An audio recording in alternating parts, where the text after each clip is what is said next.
Welcome, ladies and gentlemen. I want to appreciate you so much because of your great support. Please consider subscribing to this channel.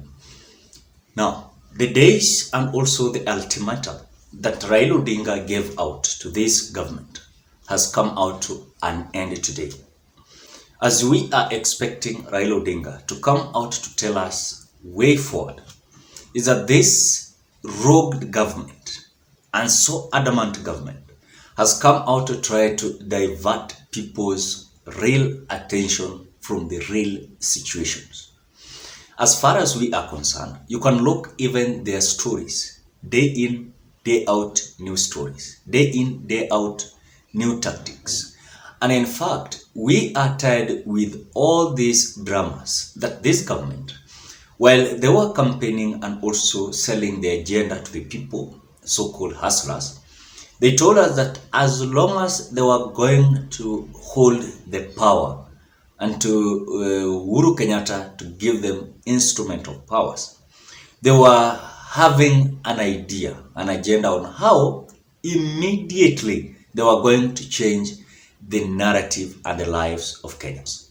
What we are seeing is about narrative after narrative. Today they come up with folding parties.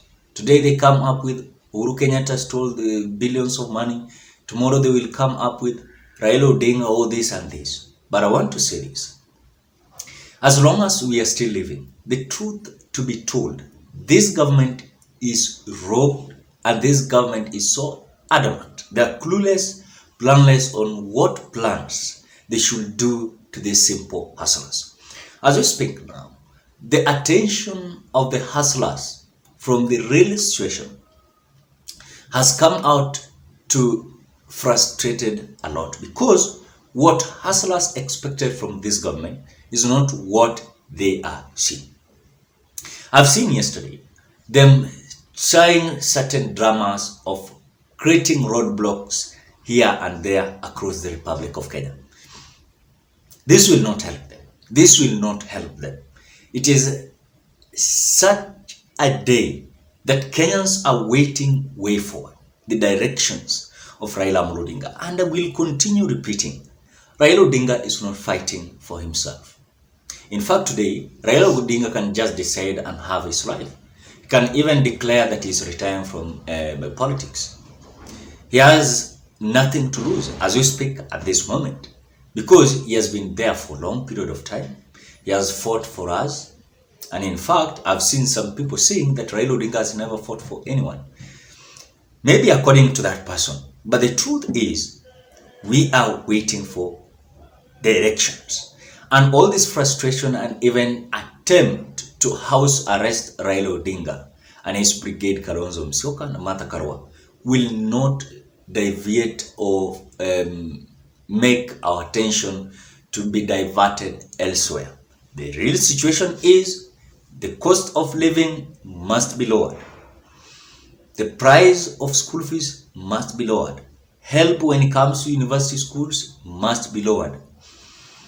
The price of electricity must be lowered. The price of fuel must be lowered. All those things that they promised Kenyans, as far as the coffee, tea, miraa businesses, milk businesses is so concerned, they must change the narrative because they are the one that having instrument of powers. I remember very well, before William Samoei Ruto took over, he came out telling Kenyans that as long as he was going to put Bible down after being sworn in, he was going to illustrate on how he's going to change the lives of Kenyans.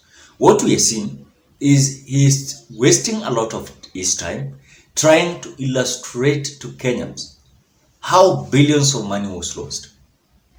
And by the way, by that time he was the deputy president of the Republic of Kenya.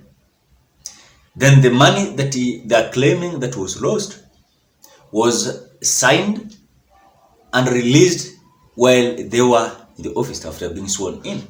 So the question that we are asking ourselves, these people are just playing with our minds. I've seen them claiming about 16 billion, 15 billion Kenyan shillings that has been lost. Then, when these 15 billion Kenyan shillings were being signed, by the Cabinet Minister of Treasury, Kuratani, I want to ask a simple question. Was signed by these people, but those people who received this money was William Samoei and Rigathi Gachagua. I've seen them also saying that Uhuru Kenyatta stole billions of money when it comes to the subsidies of maize, subsidies of fuel.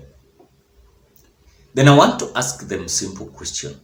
When I look at certain projects that William Ruto is commissioning, these are projects that were used by the same kind of resources that they're saying that Uhuru Kenyatta stole.